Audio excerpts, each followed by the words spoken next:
Hi everyone, welcome to the 7th episode of the Astro Talk Show. और आज हमारे साथ हैं astrologer cum entrepreneur Sonika Gupta ji with more than 30 plus years of experience in tarot reading. And उसके साथ साथ she's a founder of a very premium ether brand, The Soul Seed. Ma'am, you smell great. How are you? Namaste. I'm doing really well, thank you. Smelling so great, of course, because it is my baby. I started this venture some few years back, although all that Reiki research work, it started long back. See, people use perfumes a lot, but it always have an alcohol in it. Right. Every perfume has an alcohol in it. Correct. So it gives skin rashes. Plus, जितने भी perfumes use किए जाते हैं, उसमें कुछ healing content नहीं होता.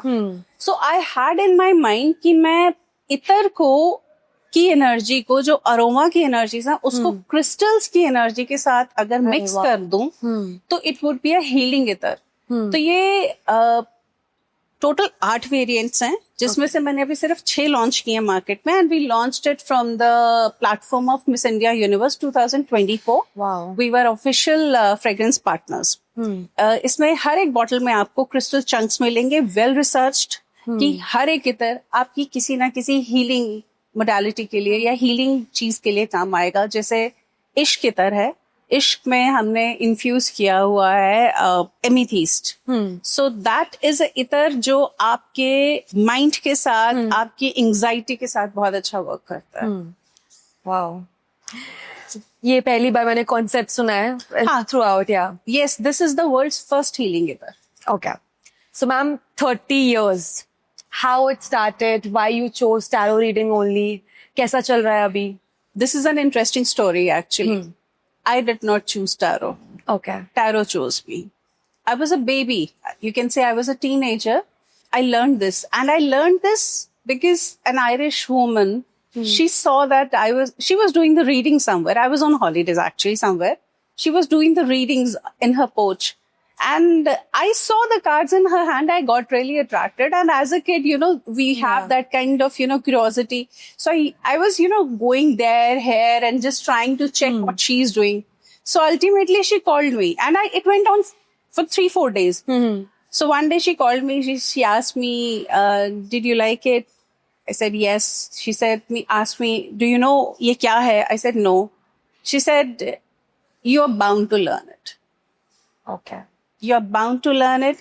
She taught me tarot. Then we stayed in touch through emails. उसके बाद मैंने ये काफी देर छोड़ दिया. बीच में मोडालिटी मैंने बहुत ज्यादा ली. फिर मैंने एक और कह सकते हो अपनी एक फ्रेंड के साथ एक रिफ्रेशर कोर्स भी किया बीच में. Okay. And then there is no ending. 30 साल हो गए आप मुझे इसी मोडालिटी में मैं सारी रीडिंग्स करते हुए. और इसके साथ अब तो काफी रिसर्च वर्क ये भी चल रहा है. कॉफी टेबल बुक भी आ रही है मेरी टारो पे. जल्दी आएगी. Probably with an year we'll release it. इसके साथ वर्कशॉप्स भी आ रही हैं. नेक्स्ट मंथ शायद हम एक वर्कशॉप भी फ्लोट कर देंगे मार्केट में टैरो लर्निंग का. और tarot is like once I got into it there is no looking back. Okay. और इसके साथ बहुत सारी मोडालिटीज. टैरो को एस्ट्रोलॉजी के साथ कैसे अटैच किया जाए, that is also coming up soon. Okay. Any one case study which is like very shocking to you? बहुत सारी चीजें ऐसी होती है. Sometimes, there was a client. वो client आई मेरे पास, उन्होंने मुझसे रीडिंग्स कराई, सब कुछ कराया. वो मेरे पास किसी एक मेल का लेके आए थे and she was referring मेरे husband ये वो and it was, but I don't know why. It was something I could feel something is miss. She's hiding something. करते रहे रीडिंग्स. उसके वो उन्होंने एक बारी रीडिंग ली, 2 बारी रीडिंग ली, तीसरी बारी रीडिंग्स में ना ultimately I asked, are you legally married actually? Then she told me no they are not. That was a biggest shock. And ये आज की बात नहीं है. I am talking about 1990s की बात है जब उन्होंने मुझसे ये बात पूछी थी. Okay. Interestingly she was in live in और जिनको अपना हस्बैंड रेफर कर रही थी वो उनके जीजाजी थे. Oh God. वो उनके जीजाजी थे और the sister was alive. Okay. So that was the biggest shock for me, क्योंकि उस टाइम मैं नई थी टैरो रीडिंग्स. तो मेरे लिए ना वो इमोशनल एक शॉक लेना मेरे लिए भी बहुत मुश्किल था. But then now I am used to it. अब तो बहुत सारी चीजें ऐसी आती हैं, अब तो वो कार्ड खोलते आपको समझ में आ जाता है कि अगला क्या पूछ रहा है, क्या नहीं पूछ रहा है, वो बोल रहा है जो उसके पीछे सच कितना है. Sometimes you know the person कि वो आपको झूठ बोल रहा है. ओके. अच्छा, ये अभी लेटेस्ट ही एक इस ऐप पे ही आया था कोई. उन्होंने मेरे से रीडिंग ली, उन्होंने मुझे पूछा, and she came for the first time and she asked me कि मेरे ना हस्बैंड का ना अफेयर चल रहा है, I am in too much pain, ये वो. अब मैं रीडिंग्स कर रही हूँ और मुझे ये लग रहा है साफ कि वो झूठ बोल रही है, फिर उनके हस्बैंड का नहीं, उनका चल रहा है.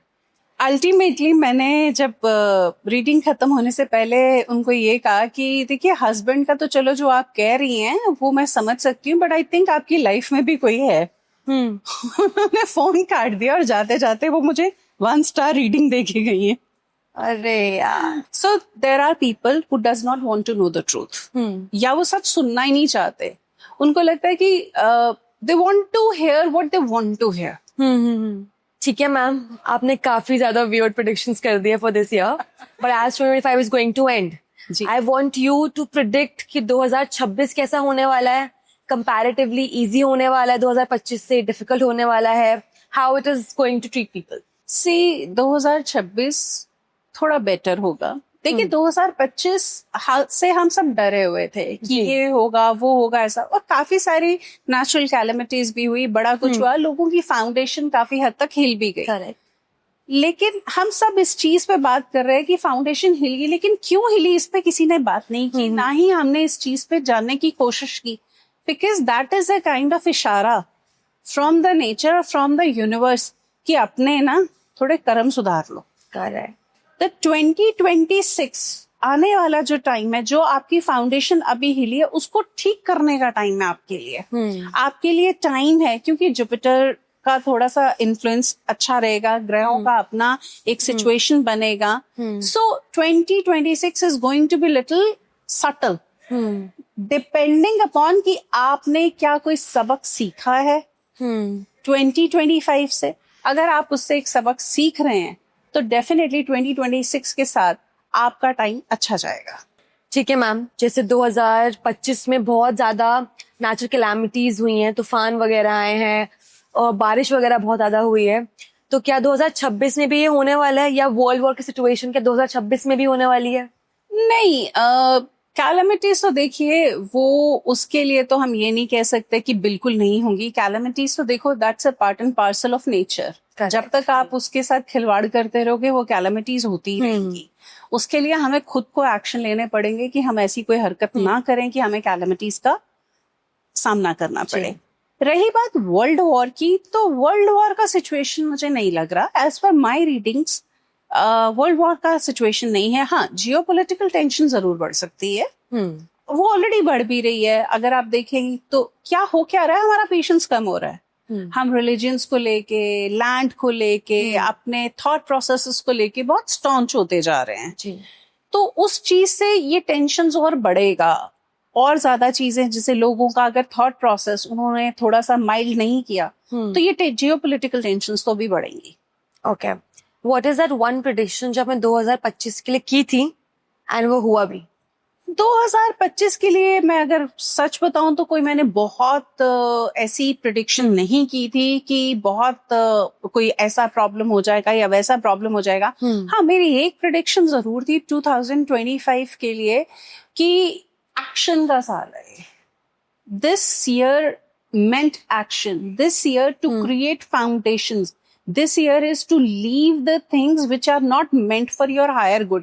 क्योंकि मैं बहुत ज्यादा पॉलिटिकल या सेलिब्रिटीज को लेकर कोई प्रेडिक्शंस नहीं करती हूँ. Okay. तो जहां अगर हम बेसिकली देखें तो फाउंडेशंस जो हिली हैं हम सबकी, वो एक उस बात का आप कह सकते हो कि हम सबको ना कहीं अंदर अपने झांकने का एक मौका मिला इस साल. हम कहाँ जा रहे हैं, करेक्ट, हम अपना माइंडसेट कहाँ लेके जा रहे हैं, हम अपना थॉट प्रोसेस कहाँ लेके जा रहे हैं.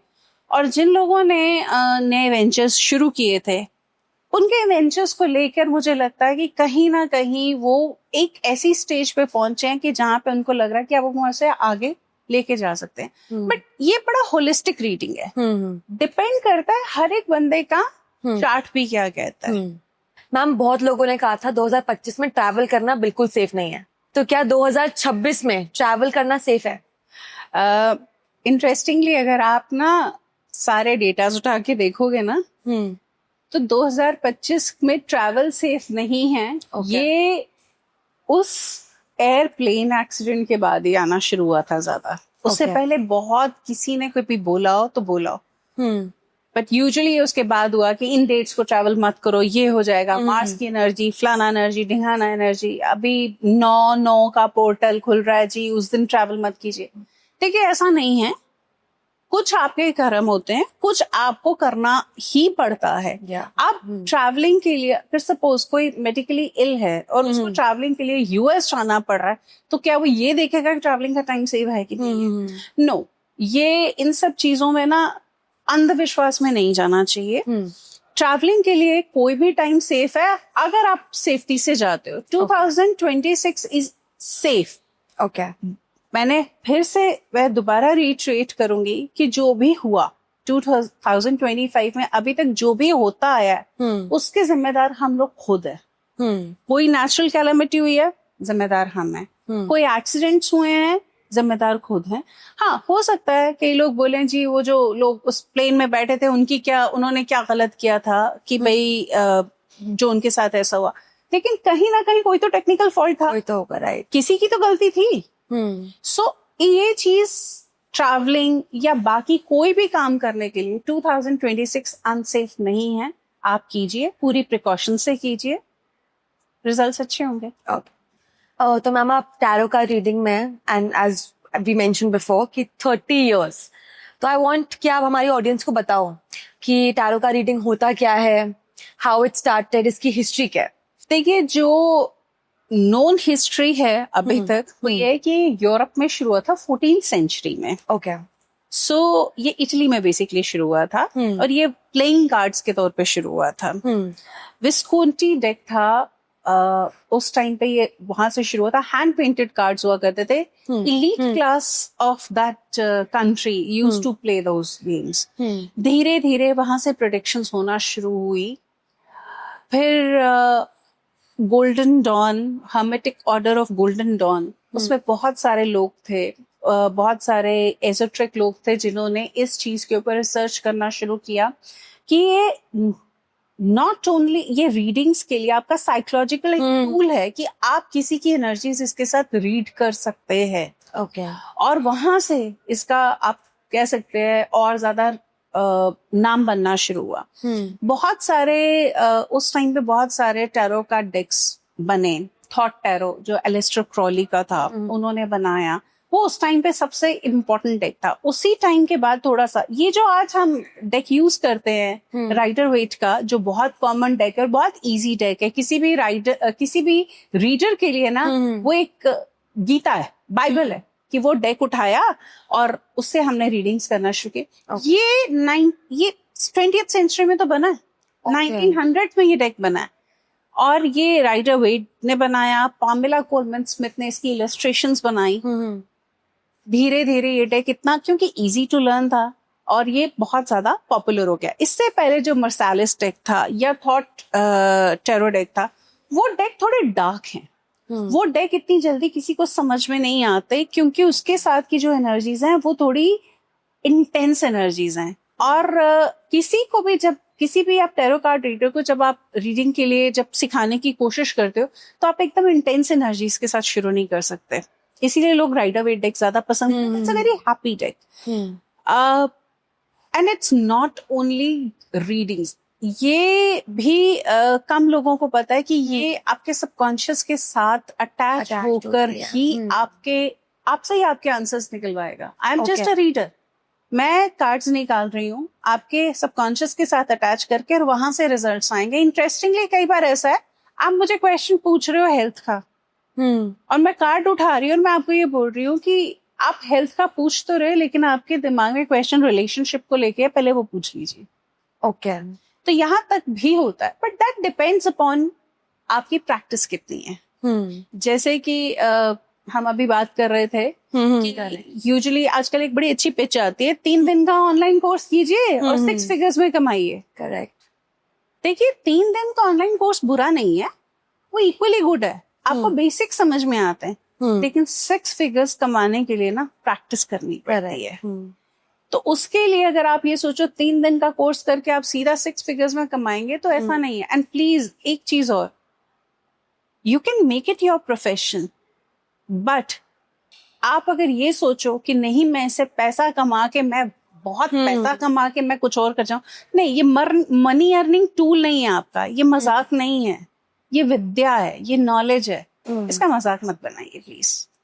Ma'am, I am just so curious to know कि टैरो का रीडिंग सेशंस में मोस्ट आस्क्ड क्वेश्चन क्या होता है? लव के बारे में, एक्स के बारे में, करियर के बारे में? आपने बिल्कुल सही बोला कि मोस्ट आस्क्ड क्वेश्चंस होता ही आपके रिलेशनशिप्स को है।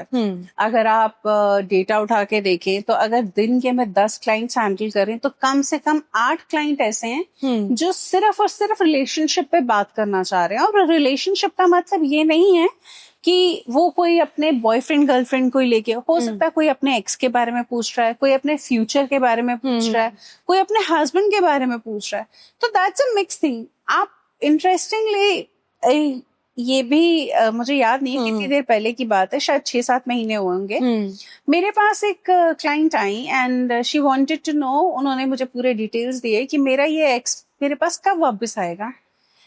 मैं देख रही हूँ एक्स नहीं आएगा वापस, और मुझे पता नहीं क्यों ऐसा लग रहा है कि ये कुछ तो गड़बड़ है। मैंने उनको जो भी रीडिंग देनी थी दी, और मैंने उनसे एक चीज पूछी, मैंने कहा आप मुझे एक चीज बताएंगे? कहती क्या? मैंने कहा आपका लास्ट कम्युनिकेशन कब हुआ था? And she said 17 years back. What? 17 years back? हाँ जी। वो कह, तो 17 साल से जो इंसान आपके पास नहीं आया, आपकी सुध बुध नहीं ले रहा, और उन्होंने मुझे बहुत क्लियरली बोला कि मैम आपने जो मुझे बोल रहे हो ना कि वो नहीं आएगा, ये सिर्फ आप ही ने मुझे बोला है, अदरवाइज मुझे सब बोलते हैं कि वो वापस आएगा। मुझे सच बताऊं तो उनके लिए बुरा लगा, क्योंकि वो एक झूठ की जिंदगी जी रही है। और शायद वो ठीक है, शायद हो सकता है उसी होप पे वो जिंदा हो, मैं नहीं जानती, लेकिन वो जो उन्होंने बबल अपने अराउंड क्रिएट किया है, मुझे उसके लिए उनके लिए खराब लगा कि she needs to know the truth, she needs to live the truth, which she is not doing. तो मैम आजकल इंस्टाग्राम पे कार्मिक डेट, पास्ट लाइफ बहुत ज्यादा ट्रेंडिंग, हर कोई यही पूछ रहा है, तो क्या टैरो कार्ड रीडिंग में भी पास्ट लाइफ के बारे में हम जान सकते हैं, या वो कुछ बताता है उसके बारे में? बिल्कुल बताता है। देखिए मैंने आपको बोला ये नॉलेज है, आप जितना प्रैक्टिस करेंगे आप उससे बहुत कुछ निकाल सकेंगे। पास्ट लाइफ, हम जैसे आपने बात की कार्मिक डेट, कार्ड आता है वॉन्ड्स के सूट का कार्ड है, 10 ऑफ वॉन्ड्स। ओके। वो बहुत क्लियर कार्मिक डेट्स का कार्ड है। वो बहुत क्लियरली बताता है कि आप कार्मिक डेट्स में हो। ओके। Very clearly. बट ये ऐसा नहीं है कि ये कहीं लिखा हुआ है, किसी ग्रंथ में लिखा हुआ है, नो। ये एक डेटाबेस सी चीज है। आपने कई लोगों की रीडिंग की, आपको समझ में आया कि जिनके कार्मिक डेट्स हैं उनके टाइम पे ये कार्ड बहुत बार बार अपेयर होता है। तो ये रिसर्च बेस्ड स्टडीज हैं। ऐसा नहीं है कि किसी ने लिखा और मैंने बोल दिया, नो। उसी तरह जब हम बात करते हैं 4 ऑफ वॉन्ड्स की, तो हम इसे ट्विन फ्लेम का कार्ड मानते हैं। ट्विन फ्लेम का भी एक कॉन्सेप्ट है, उसे वो हमने देखा कि जब लोग ट्विन फ्लेम की बात करते हैं तो ये कार्ड बड़ा अपेयर होता है। पास्ट लाइफ की बात करते हैं तो जजमेंट कार्ड है मेजर आर्कना का, कार्ड नंबर 20, वो अपेयर होता है। सो ये सारी चीजें कहीं ना कहीं आती है क्योंकि सिंक्रोनिटी है। ऐसा नहीं है किसी एक ने सवाल पूछा है तो वो एक कार्ड बार बार जो है वो बाय चांस अपेयर होगा, no. That's the energy which the card is catching, और वो अपेयर होता आ रहा है। तो 30 साल से ये रिसर्च वर्क ही चल रहा है, और अभी भी आगे कितने साल चलेगा मैं नहीं जानती। कि अगर आज मैं किसी कार्ड के लिए बोलती हूँ कि इस कार्ड के साथ ये चीज श्योर शॉट है, तो है। 3 ऑफ सोर्ड्स कार्ड अगर निकलता है, तो अगर मुझसे कोई हेल्थ को लेकर पूछ रहा है, मुझे 100% गारंटी उसकी हार्ट सर्जरी ड्यू है। ओके। आज नहीं होगी, 2 साल बाद होगी, बट होगी। हम्म। तो ये पास्ट लाइफ का जो आपने पूछा, ये सब निकलते हैं। ओके मैम, कर्मा का रोल टैरो कार्ड रीडिंग में कितना स्ट्रॉन्ग है? बहुत ज्यादा।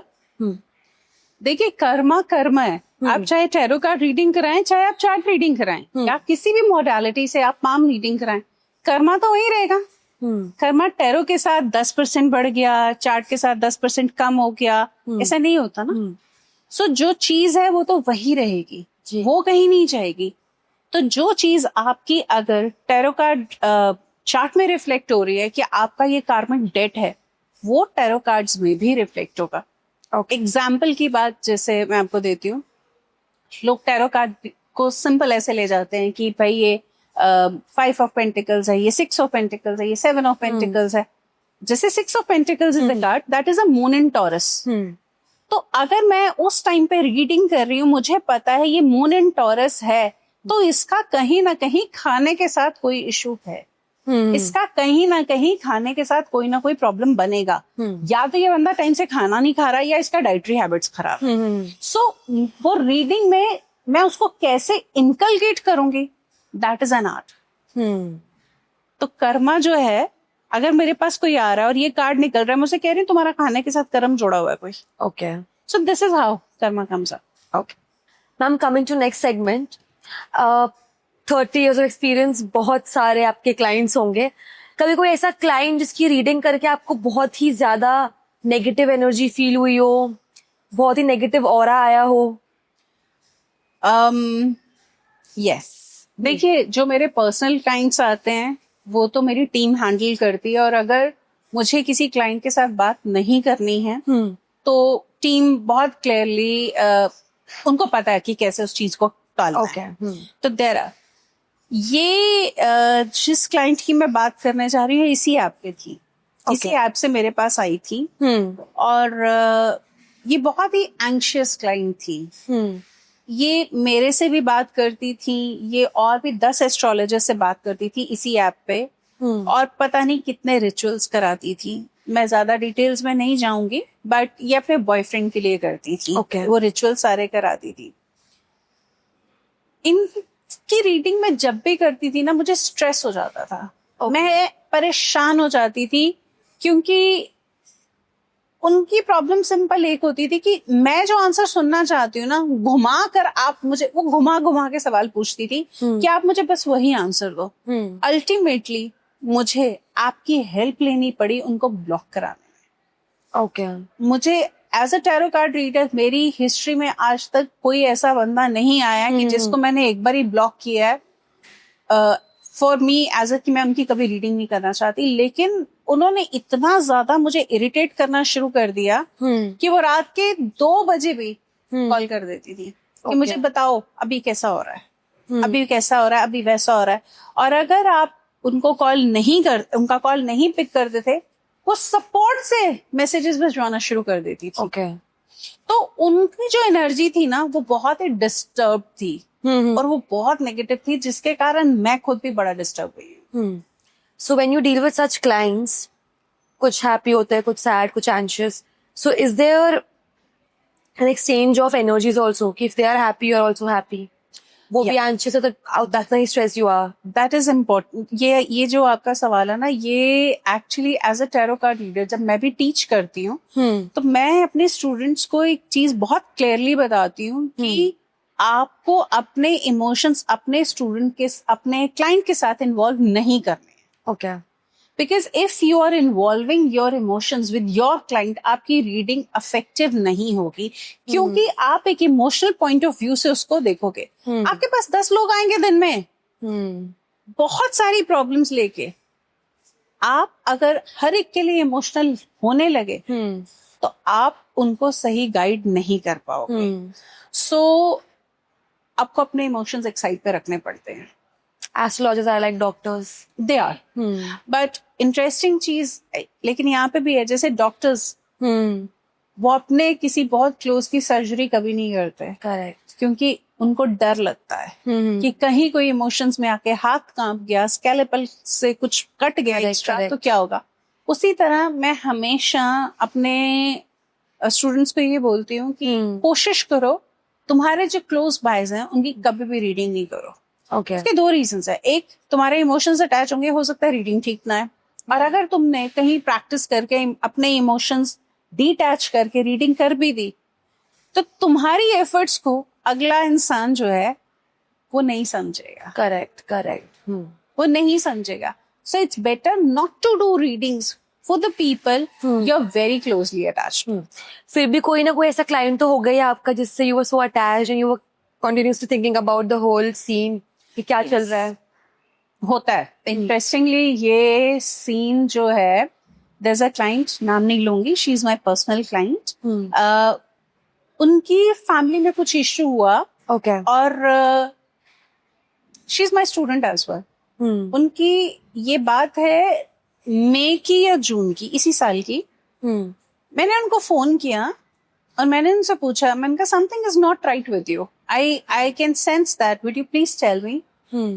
उन्होंने इशू बताया. इशू काफी बड़ा था, मतलब पूरा घर उनका हिल गया था. Okay. सिचुएशन ऐसी आ चुकी थी कि शायद उनका और उनके हस्बैंड का डिवोर्स हो जाता. Okay. वो एक ही रात में चीजें बहुत ज्यादा खराब हुई.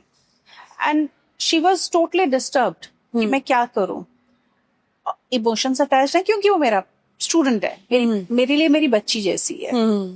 करते करते धीरे धीरे धीरे धीरे उनके लिए उनको रेमेडीज बताई गई कि तुम ये करो ये करो ये करो. टचवुड है, she is very happy in her marriage. कोई डिवोर्स नहीं हुआ. लेकिन आज की डेट में भी रूटीन में ईदर शी कॉल्स मी और I call her up, is everything okay. और जब भी कुछ ना कुछ गड़बड़ होता है, मैं उसको सिर्फ इतना कहती हूँ कि just be watchful. And she calls up, आज ये हो गया. ओके. तो अब यहाँ पे इमोशंस अटैच हैं, लेकिन रीडिंग गड़बड़ नहीं है. क्योंकि शायद वो इतने सालों की प्रैक्टिस में इमोशंस को एक साइड पे रखना और रीडिंग्स को देना, प्रॉपर देना, शायद ऊपर वाले की कृपा से वो आ गया है. So ma'am, like tarot reading is just, मतलब मुझे कभी समझ नहीं आई. So like do we choose the cards और the cards choose us? Cards choose you. Okay. They pick up your energies and they choose you. बहुत बार ऐसी चीजें होती हैं कि आप एक सवाल पूछते हैं, कार्ड्स निकलते हैं, आप उनकी रीडिंग देते हैं, बट क्लाइंट सेटिस्फाई नहीं होता. क्लाइंट दोबारा घुमाकर वही सवाल पूछता है, कार्ड्स फिर वही निकलते हैं. ओके. ज्यादा चेंज नहीं होता. मेजर कार्ड वही निकलेगा जिसकी मेजर एनर्जीज जो उसके साथ अटैच दिख रही होंगी, उसके साथ की सिंक्रोनाइज. मेजर कार्ड आपका वो बार बार निकलेगा. So it's not you who's choosing the card. Cards choose you. क्योंकि आपके सवाल का जवाब देना, basically tarot cards are the mirror of your thoughts, your subconscious, या उन vibrations का जो जिस पे आप डील कर रहे हो. ओके. क्या डेस्टिनी एक फिक्स्ड स्क्रिप्ट है जो कि अक्सर एस्ट्रोलॉजिस्ट कहते हैं, या फिर एक स्टोरी जिसको हम रीराइट कर सकते हैं अपने तरीके से? दोनों. ओके. देखिए, डेस्टिनी फिक्स स्क्रिप्ट है, लेकिन रीराइटिंग हो सकती है. वो इसलिए हो सकती है क्योंकि you are changing certain things in your behaviour and your approach towards thing. तो चीजें वहां पे चेंज होंगी. देखिए, अगर चीजें चेंज नहीं होती हो तो हम रेमेडीज क्यों कर रहे हैं, हम क्रिस्टल्स क्यों यूज कर रहे हैं, हम स्टोन्स क्यों पहन रहे हैं, हम क्यों कहते हैं कि जी आप पायराइट पहनिए, आप रूबी पहनिए, आप मूंगा पहनिए, या आप ये जाप कीजिए. देखिए, ये सब चीजें ना उन सब जो भी प्रॉब्लम्स हैं उसके साथ डील करती हैं, उसमें आपको हेल्प करती हैं वहां से बाहर निकलने में. देखिए, कोई भी चीज फुल फ्लेजेड तो नहीं होती. That is very clear. कि अगर मैं बोलूं कि मैंने आज किसी ने, जैसे ये मैंने इस टाइम पे ये पहना हुआ है lapis lazuli. Lapis lazuli is a very beautiful stone. Okay. For skin issues. For skin issues. Okay. Skin issues के लिए ये बहुत ही ब्यूटीफुल स्टोन माना जाता है. और हैरानगी की बात यह कि जिसको भी मैंने ये रिकमेंड किया है, मैंने खुद भी इसीलिए पहना है कि कुछ स्किन इश्यूज हुए, मैंने पहना है, I am okay with that. जिसको भी मैंने रिकमेंड किया स्किन इश्यूज के लिए, उन्होंने आके मुझे इसके रिजल्ट्स अच्छे ही बताया. इनफैक्ट यहाँ पे थोड़ा सा ये फनी है, किसी ने मुझे ये बताया कि उनके डॉग को स्किन इश्यूज हो गए थे. ओके. कहते मैम मैंने ना आपकी बात सुनी थी, मैंने अपने डॉग को लैपिस लजुली की माला पहना दी, आप मानोगे नहीं उसको भी फर्क पड़ गया. That was something news to me, but it is there. So कोई भी चीज हमेशा फुल फ्लेजेड नहीं होती. जैसे मैंने आपको बताया, हम रेमेडीज करते हैं. अब डेस्टिनी में अगर आपके स्किन इश्यूज हैं, आप रेमेडी करो, फर्क पड़ा. That's it. फ्यू रेमेडीज जो आप किसी को भी सजेस्ट करना चाहोगे जो सब कर सकते हैं to change the script of their life? Yes. एक रेमेडी है गायत्री मंत्र का जाप करना. गायत्री मंत्र का जाप जो है वो आपके लाइफ चेंजिंग चीज है. ओके. लोग अक्सर कहते हैं लेडीज को नहीं करना चाहिए, सूरज ढलने के बाद नहीं करना चाहिए. ऐसा कुछ नहीं है. मेरे गुरुजी ने ये बात बड़ी अच्छी बोली कि उन्होंने ये बात बड़े अच्छे से समझाई थी. कहते कि जाप आप कभी भी करो, स्वच्छ मन से, स्वच्छ वस्त्रों में, स्वच्छ मुख के साथ. गायत्री मंत्र का जाप जो आपको कहीं का कहीं लेके जाएगा. मैंने बहुत चेंजेस अपनी लाइफ में देखे, और जिनको भी मैंने ये गायत्री मंत्र का जाप करते हुए देखा है, मैंने उनकी लाइफ में ना मेजर चीजें चेंज होती देखी हैं. Okay ma'am, do you believe कि हर इंसान अपना खुद का टैरो का रीडर बन सकता है?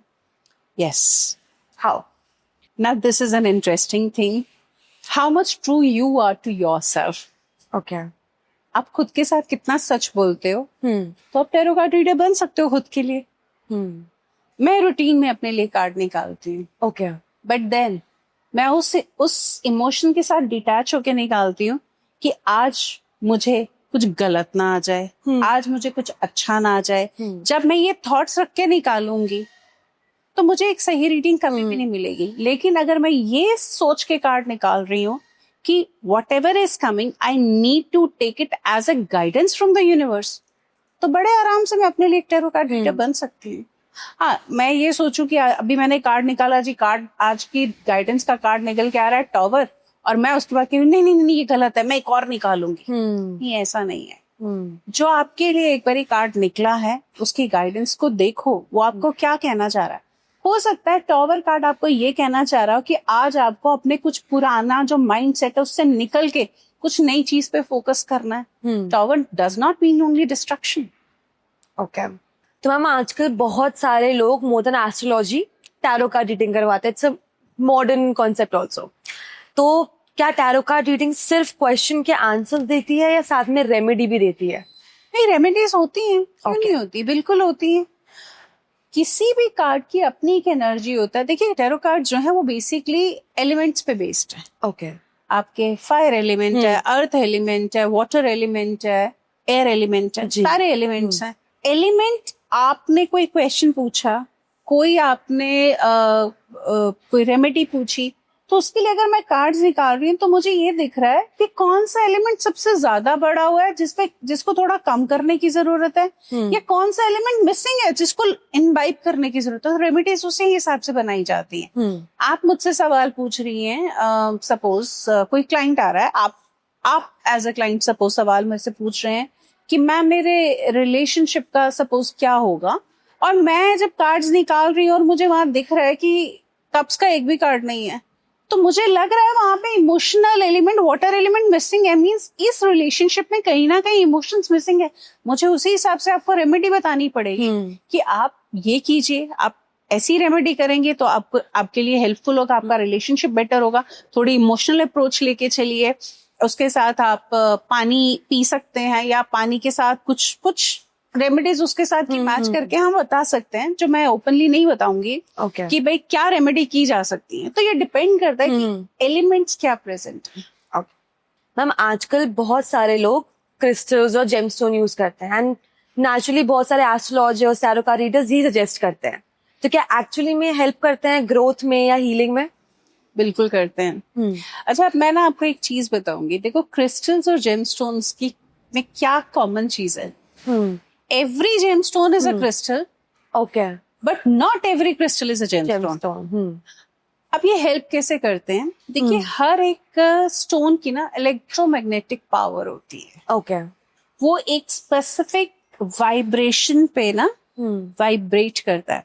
हमने इंट्रोडक्शन में जब आपने बताया, मैं वहाँ ये बताना भूल गई एक्चुअली कि मैं जेमोलॉजिस्ट भी हूँ. Okay. I am a gemologist as well.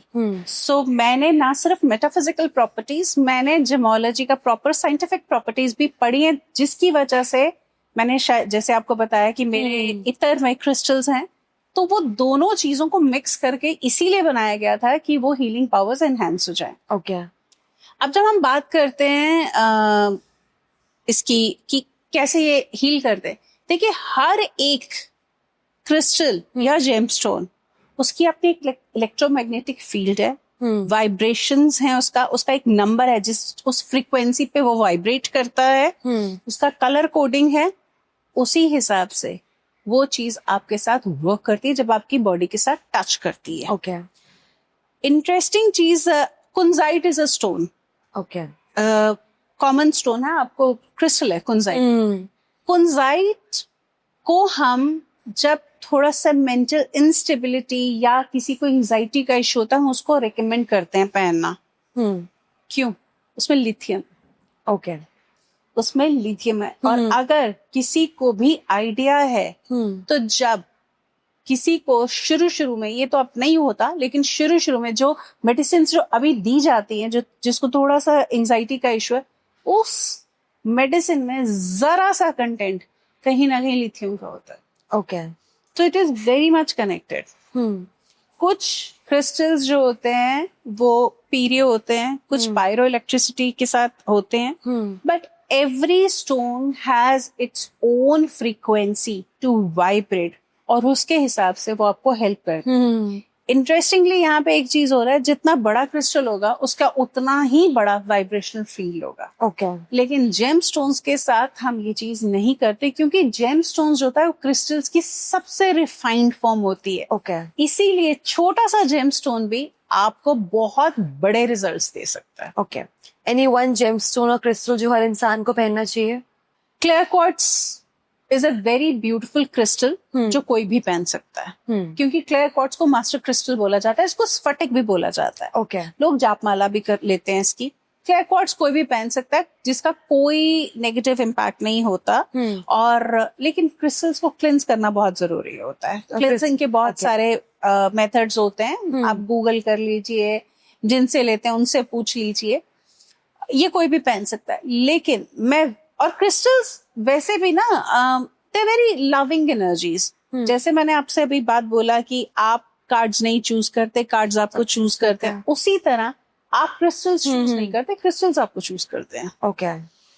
तो अगर आपको कोई क्रिस्टल पसंद आ रहा है या आपको लग रहा है ये मेरे पास होना चाहिए, लीजिए, यूज कीजिए. हाँ, मैंने भी सुना है कि अगर कोई क्रिस्टल आपको पसंद आ रहा है and you like that crystal, basically it's the energies and वो क्रिस्टल आपके लिए ही बना है, eventually it will end up like that. हाँ, but with gemstones you need to be specific, क्योंकि वो हाई वाइब्रेशनल स्टोन्स होते हैं. उनके साथ जब तक वो आपके बात सूट करने या नहीं करने की नहीं होती. लोग अक्सर कहते हैं कि ये सूट नहीं करता या करता, नहीं, डिपेंड करता है कि आप वो स्टोन उस टाइम पे आपके लिए, क्या आपकी बॉडी की फ्रीक्वेंसी उस स्टोन की फ्रीक्वेंसी संभालने के लिए रेडी है या नहीं रेडी है. मैंने खुद ये रूबी इस साल मकर संक्रांति के दिन पहना था. ओके. 13 या 14 जनवरी को 2024 में. मुझे पता है उसके बाद मुझे अपनी बॉडी को, उससे पहले मैंने कितना प्रिपेयर किया ये स्टोन पहनने के लिए, और उसके बाद भी 6 महीने तक मेरा पेट अपसेट रहता था. मैं रूबी पहनने के बाद मैं साटन का खाना नहीं खा सकती थी, मेरा पेट अपसेट हो जाता था. पर ऐसा क्यों? क्योंकि इसकी वाइब्रेशन बहुत स्ट्रांग है. ओके. डिपेंड करता है आप कितना प्योर स्टोन ले रहे हैं. But if it's harming you, आप खाना नहीं खा पा रहे हो, प्लीज अंडरस्टैंड कीजिए, ये स्टोन हार्म नहीं करता आपको. पर क्या आपकी एनर्जीज उतनी स्ट्रांग है उस स्ट्रांग स्टोन की एनर्जीज को एब्जॉर्ब करने के लिए? ये तो वही चीज है.